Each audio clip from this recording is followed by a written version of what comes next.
From the morning reading, stocks sell off. Fed gives a nod to raise interest rate. Ulta beats earnings gains almost 7% in aftermarket trading.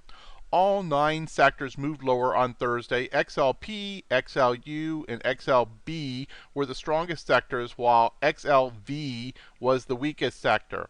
Breadth weakened as decliners led advancers 4.72 to 1 on the New York Stock Exchange and 3.21 to 1 on the NASDAQ.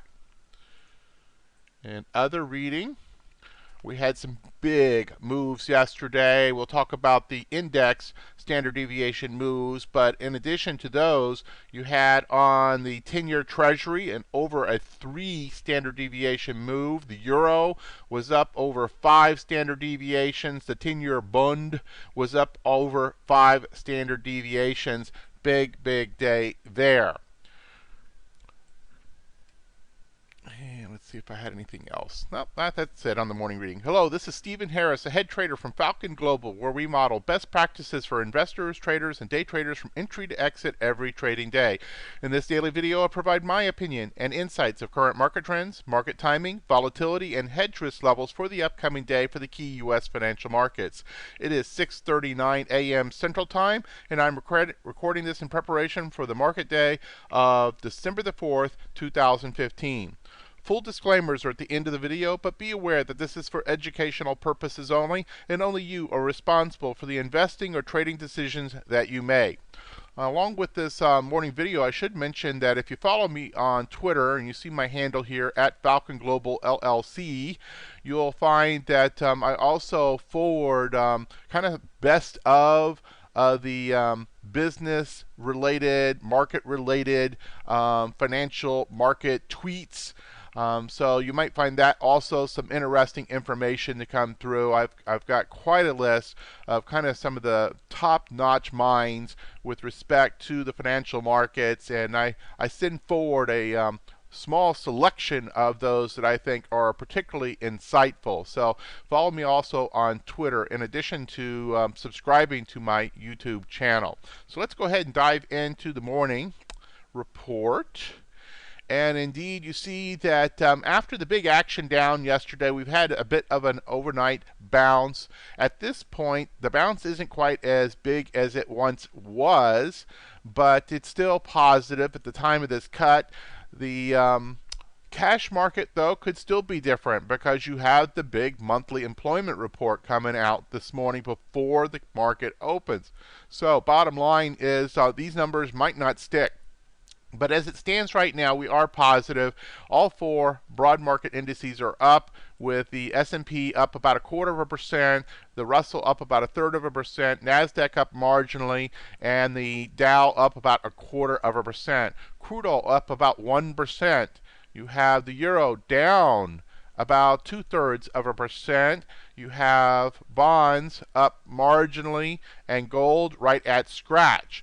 And overseas action going a different direction, and this is a little bit confounding. It may be that they're basically following our action from yesterday, but of course they're the ones that kind of kicked it off. The other thing is that you don't like really to see our markets going in a totally different direction, especially from the European markets. It's the old Seven Sisters concept, where you look at the key futures markets and you look for alignment and correlations and so forth, and definitely are not doing that right now. China's down about 1.67%, Hong Kong down about 0.8%, Japan down over 2%, Germany down about 0.5%, United Kingdom down just below scratch. In terms of macroeconomic reports for today, of course, the big one is the employment report. We'll also have trade balance, but all these come out about the same time, a little less than an hour from now, and we'll be there with that information impacting the futures markets prior to the cash open. So by the time you get a chance to trade anything in the regular equity markets, this will already be baked in. So in terms of current volatility, we had plenty of volatility yesterday. I made some comments in the morning reading about the standard deviation moves, and indeed, you look at our own indexes. It says 1 here on the S&P. It was just below 2. You did have a 2 standard deviation move put in on the Russell, 1 standard deviation moves also put in on the NASDAQ and the Dow. You see here day to day, back to back to back, standard deviation moves being put in recently on some of these key index products. IV percentiles, though, still relatively low. So while we've had a lot of price movement, we haven't necessarily priced in much fear. And that's an important distinction. There's two ways to look at volatility. One is how much premium is available as a fear component, or how much risk is being priced into the market in terms of what those serious traders are pricing in to the VIX products. And then also what kind of price movement is actually being experienced. Well, we're experiencing a lot of price movement, but not a lot of fear. Now, that being said, there was a pretty good spike yesterday of about a 20% increase over the baseline for the volatility on the VIX. But when it's all said and done, it's just above the 18 area on the short-term VIX, 18.71. And, yes, increased, but this is not, 25 or something like that, where there would be substantially more fear actually being priced into the market. Skew has been elevated and retains this elevated level, and it is back up over 135. So kind of keep that in mind. In terms of those charts, let's go ahead and bounce over to those. Pretty interesting action yesterday, and you'll note that here on the SPX, for example, we pretty much came to a close right around the 618 Fibonacci retracement, also right around the 2050 area. We're currently trading about 2055. So far, that area seems to be something of support. But as was the evidence of yesterday, when new information comes into the market, that gets priced in, and that gets priced in relatively quickly. And no matter what you think or support and resistance levels, when new information comes into the market, as did yesterday from Draghi and the European Union, this is going to change the dynamics. So again, we'll have new information of a significant way. This is one of the big four reports.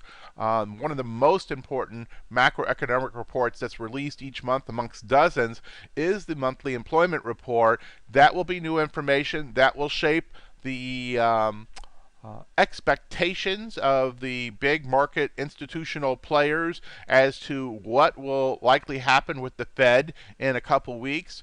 Last major report before that vote is taken. So bottom line is that while this is interesting, it doesn't necessarily tell us where are we going to be, say, 4 hours from now, because we've got another round of significant report coming. In terms of just how bad is this? Obviously, when you go from 2104 down to, we'll call it 2040 area, that's 65 points in 2 days. That's a big move on the SPX, and yet at the same time, we went about 250 in this move here over a period of several weeks, basically with very little bull flag action, just basically straight up 250 points. So this retracement and then this retracement here, these are both relatively small in the big scheme of things so far. Now, if we break down, especially if we see a breakdown through the 2019, that is something much, much more significant. And indeed, if you see this low break today, I would expect that we would go to this 2020-ish area. And that would be absolutely essential that the bulls hold that area. If the bulls do not hold this area, then we set ourselves up for a lot more potential damage. And indeed, I know if you take a look at the larger patterns here, and we'll go ahead and throw weeklies up on here. And if you set this up with the recent double bottom And then some of the other patterns we have here, you're setting it up for a break of this neckline. And if that happens, we could very, very easily break down to about 1920 without thinking too much. So just kind of keep all this in mind that this is an important neckline and this is an important neckline. This one breaks, we go to 1920 in a heartbeat. If that breaks, we probably come back down here to the 1870 area. So let's see here on the Russell. We talked about that back to back to back. I mean, look at the action we've had here in recent days on the Russell. But when it's all said and done, okay, so this day opened here, and then yesterday closed here. When it's all said and done, the Russell hasn't actually gone that far in the last 5 days, though price action, is pretty active and some big body candles. And yet, if you look at the VIX of the rut, there's not a big change here because guess what? There's not that much fear yet in the market. NASDAQ, again, that's weekly. Let's go back to daily. Big drop there, but look, 2 days ago we hit a new 52-week high and then now down. So this is a little different than when you have a a big drop from further down the ladder. So again, on the Dow, big drop, but concerning, not scary yet. So let's go on to the daily report. A lot of changes here. We have, I'm thinking of this as phase 5 now, the break of horizontal diagonal support. There was clearly some important breaks with that action yesterday. Also note the change in status in the IBD. It is now calling for uptrend under pressure. So some significant deterioration going on here in some of our mechanical market timing signals. Accumulation distribution score for the S&P also deteriorated to a D+. The NASDAQ also a D+. GMI index dropped 3 points to a 3 out of 6. The primary market condition retains a neutral bear. The stock charts did not see any new changes on that yet. I suspect that if we get any significant action today to the downside, we'll start to see this deteriorate. Bottom line is some pretty important deterioration in these upper signals that we watch. And while we've been calling this transition with a bullish bias, it's still transition with a bullish bias, but there's a lot more questions in the ointment as it stands right now than there was a couple days ago when we were some 60-something points higher on the SPX. So you've got to get quite a bit more defensive with your posture at this point.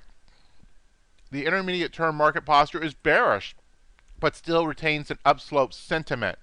In terms of position sizing opinions, note that the volatility-based opinion has dropped and is now in the 50 to 75% position sizing opinion. And actually, this one did drop as well. This one dropped to a 50%. So the portfolio investor position sizing opinion down to 50%, the active trader based on volatility down to the 50 to 75%. So significant changes there as well. Intermediate term market posture, 2 of the 4 markets are in a bearish mode on the intermediate term, and most importantly the S&P is, and this has actually been a couple days now that it's retained that level. In terms of hedge warning status, we have elevated this status up a notch to level 1. This is your yellow light. Think of it as going through that intersection and tapping those brake lights happening in front of you. You've been warned.